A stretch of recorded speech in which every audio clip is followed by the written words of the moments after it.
దేవుని నామానికి స్తుతి కలుగును గాక. ఉదయకాలమున దైవవాక్కు అనే కార్యక్రమాన్ని వీక్షిస్తున్న మీ అందరికీ నా హృదయపూర్వకమైన వందనాలు తెలియజేసుకుంటున్నాను.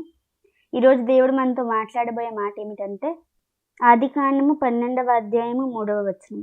నిన్ను ఆశీర్వదించిన వారిని ఆశీర్వదించదును, నిన్ను దూషించు వారిని శపించదును. ఇక్కడ చూసినట్లయితే అక్కడ మనల్ని ఆశీర్వదించిన వారిని దేవుడు ఆశీర్వదిస్తానంటున్నాడండి. మనల్ని దూషించిన వారిని దేవుడు శపిస్తానంటున్నాడు. ఇప్పుడు మనం కూడా ఒకరిని ఆశీర్వదిస్తే దేవుడు మనల్ని ఆశీర్వదిస్తాడు. మనం ఇంకొకరిని దూషించినట్లయితే దేవుడు మనల్ని శపిస్తాడు.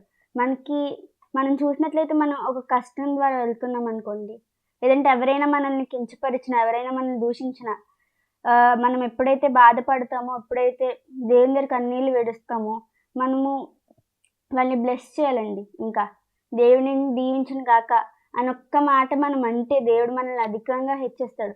నువ్వు ఒక కష్టం ద్వారా వెళ్తున్నావా, అయినా దీవించు. ఒకళ్ళు నిన్ను బాగా బాధపడుస్తున్నారా, అయినా దీవించు. నేను ఒకళ్ళు కించపరుస్తున్నారా, అయినా దీవించు. మనం ఎప్పుడైతే ఇంకొకరిని దీవిస్తామో మనం ఇంకా బ్లెస్ అవుతామండి. మనం ఎప్పుడైతే వారిని దూషిస్తామో, ఎప్పుడైతే వారిని శపిస్తామో, ఎప్పుడైతే వారిని మనము బాగా దూషిస్తామో, అప్పుడు మనల్ని దేవుడు శపిస్తాడు. ఎందుకంటే మనం అందరం దేవుని బిడ్డలమండి. మనం ఎప్పుడు ప్రేమ కలిగి ఉండాలి, దేవుని ప్రేమ కలిగి ఉండాలి. దేవుని ప్రేమ కలిగి ఉంటే మనం ఇంకా దీవించబడతాం. మనం సహోదర ప్రేమతో, దేవుని ప్రేమతో అందరినీ మనం ప్రేమించాలండి. ఇక్కడ చూసినట్లయితే యోసేపు అన్నలు కూడా యోసేపు లైఫ్ని చాలా మిజరబుల్ చేసేస్తారు. చాలా కష్టపడతారండి. యోసేపుని చాలా బాధపడుస్తారు. తన లైఫ్లో యోసేపుని చాలా ఇబ్బంది పడతారు.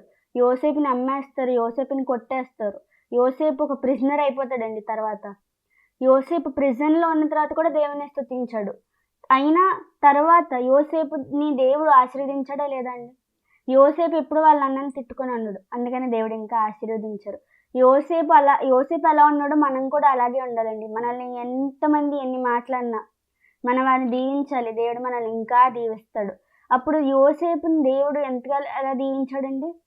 కరువు నుంచి దేశాన్ని కాపాడేలాగా దీవించాడు. తర్వాత వాళ్ళ అన్నలే యోసేపు కాళ్ళ దగ్గరికి వస్తారు.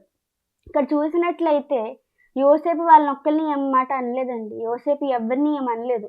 కష్టపెట్టిన వారిని, దూషించిన వారిని ఆశీర్వదించాడు. పోతీఫర్ భార్య కూడా ఏం చేస్తుందండి? చెయ్యని తప్పుల మీద నిందిస్తుంది. మనల్ని కూడా చాలామంది నిందిస్తూ ఉండొచ్చు. మన లైఫ్లో కూడా మనం చాలా విషయాల గుండా వెళ్తూ ఉండొచ్చు.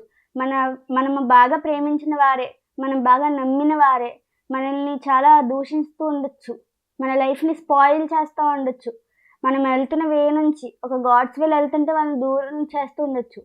కానీ మనం దూరంగా ఉండడం తప్ప వాళ్ళని ఎప్పుడూ దూషించకూడదండి. మనం దేవుని ప్రేమ కలిగి ఉండాలి. మనం ఎప్పుడైతే దేవుని ప్రేమ కలిగి ఉంటామో వారిని క్షమించగలుగుతామో, మనం ఎప్పుడైతే forgiveness, in God's love there is forgiveness, మనం ఫర్గివ్నెస్తో ఉండాలి. ఇంకొకరిని ఫర్గివ్ చేయగలగాలి. మనం ఇంకొకరిని ప్రేమతో దగ్గర తీసుకోవాలి. If you bless you will be blessed, if you curse you will be cursed. ఇక్కడ మనము ఒక్క మాట ఈరోజు మనం తీసుకుందామండి. Be a blessing instead of being a curse. ఒక కర్స్ లాగా మనం ఇంకొకరికి ఉండకూడదండి. మనం ఒక కర్స్డ్ పర్సన్లా ఉండకూడదు. ఒక ఆశీర్వాదంగా ఈ రోజు నుంచి మనం ఉందాం. ప్రార్థన చేస్తున్నాం. మహాగణు మహోన్నతుడైన మా ప్రియ పరలోకపు తండ్రి, నీకు వందనాలు యేసయ్యా. గడిచిన కాలమంతా నీ కృపాదయ రెక్కలకి మమ్మల్ని కాచి కాపాడి భద్రపరిచినందుకు నీకు వందనాలు ప్రభా. అయ్యా, ఈ రోజైతే మీరు మాట్లాడారు తండ్రి ప్రభా, మాతో ఆశీర్వదించు, దీవించు అని మాతో చెప్పారు ప్రభా. ఒక్క శాపంలో మేము ఉండకూడదు తండ్రి, ఒక దీవెనలో మేము మారాలి ప్రభా.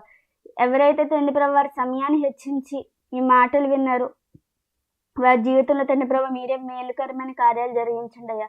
వారు దూషించిన వారికన్నా గొప్ప ప్లేస్లో వారిని ఉంచండి అయ్యా. వారిని ఆశీర్వదించండి అయ్యా, దీవించండి. వారి ఏ కష్ట సమయాల్లో వారు ఉన్నారో తండ్రి ప్రభా, ఆ కష్ట సమయాల నుంచి దూరపరిచిన దీవెనలో అడుగుపెట్టే భాగ్యాన్ని వారికి దయచేయమని యేసు నామమున అడుగుచున్నాం తండ్రి. ఆమేన్.